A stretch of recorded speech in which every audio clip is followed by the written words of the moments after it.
क्या आपने कभी सोचा है कि एक झुग्गी बस्ती में पैदा हुआ बच्चा जिसके पास ना इंटरनेट था, ना पैसे और ना कोई सपोर्ट, वो एक दिन दुनिया भर की जिंदगियां बदलने वाला बन जाए? ये कहानी है आर्यन की, एक छोटे से लड़के की जो अपने सपनों के पीछे पागल था और जिसने उन सपनों को सिर्फ जिया नहीं बल्कि दुनिया के लिए हकीकत बना दिया। ये सिर्फ एक कहानी नहीं है, ये एक क्रांति है जो एक टूटे मोबाइल और एक बड़े दिल से शुरू हुई। उत्तर प्रदेश के कानपुर शहर के बाहरी इलाके में एक झुग्गी बस्ती थी। गंदी नालियों, बदबूदार गलियों और टीन की छतों वाली झोपड़ियां। वहीं गली नंबर 9 में एक लड़का रहता था, आर्यन।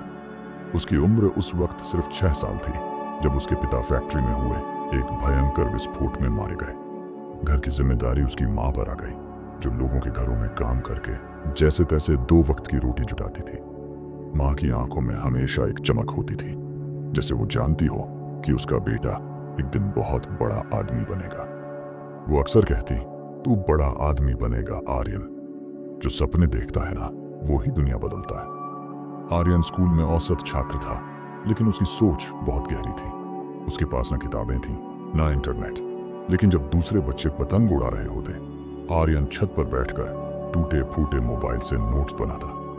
उसकी जिज्ञासा और सीखने की लगन किसी विश्वविद्यालय से कम न थी। जब वह 12 साल का हुआ तो बस्ती में उसे सब छोटा मास्टर जी कहने लगे, क्योंकि वो शाम को बच्चों को मुफ्त पढ़ाता था। एक दिन उसे कबाड़ में पड़ा एक पुराना कंप्यूटर मिल गया। बिजली नहीं थी, लेकिन उसने जुगाड़ से एक कार बैटरी से कनेक्ट करके कंप्यूटर चालू किया। अब उसके पास एक खिड़की थी दुनिया की तरफ। YouTube पर वीडियो देखकर उसने कोडिंग सीखी, एथिकल हैकिंग सीखी, बिजनेस मॉडल समझे। किसी ने सिखाया नहीं, वो खुद सीखता चला गया। जब वो 14 का हुआ तब बस्ती में एक लड़की सिम्मी की बीमारी के कारण मौत हो गई, क्योंकि वक्त पर दवा नहीं पहुंच सकी। उस हादसे ने उसे झकझोर दिया। यहीं से शुरू हुआ एक सपना, जीवन लिंक ऐप का आइडिया। जीवन लिंक का मकसद था दवा, खाना और जरूरी सेवाएं सीधे झुग्गियों तक पहुंचाना। लेकिन शुरू में किसी ने उसकी बात नहीं मानी। लोगों ने हंसाया, एप्लीकेशन, तेरे जैसे लड़के क्या ऐप बनाएंगे? पर उसने हार नहीं मानी। मोबाइल रिपेयरिंग सीखकर वो खुद पुराने फोन जोड़ने लगा। धीरे धीरे कुछ स्थानीय दुकानदार उसके साथ जुड़े। हर मुश्किल पर एक नई तरकीब निकाली। कभी रैन बसेरों में बैठकर कोड किया, कभी मंदिर के वाईफाई से अपडेट्स डाले।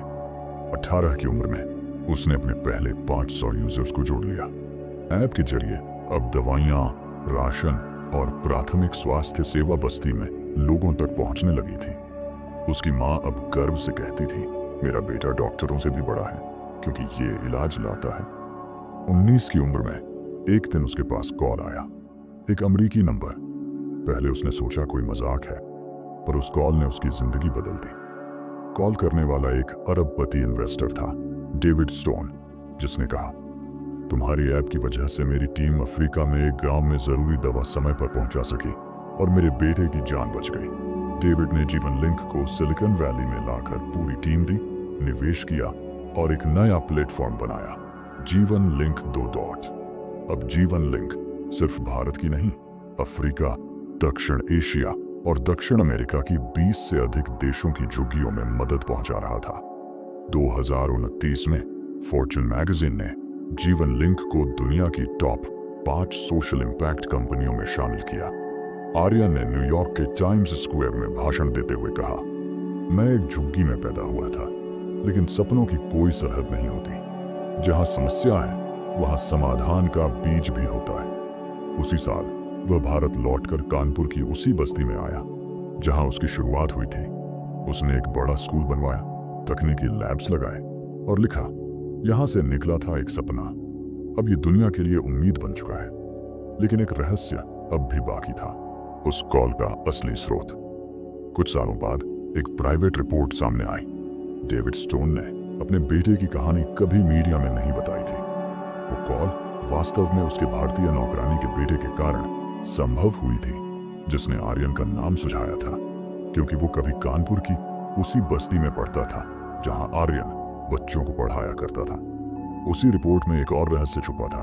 जीवन लिंक की शुरुआती कोडिंग में एक नाम छुपा हुआ मिला, सिम्मी 101। शायद आर्यन ने सिम्मी को हमेशा के लिए उस प्लेटफॉर्म में जीवित कर दिया था जिसके लिए वो सपना शुरू हुआ था।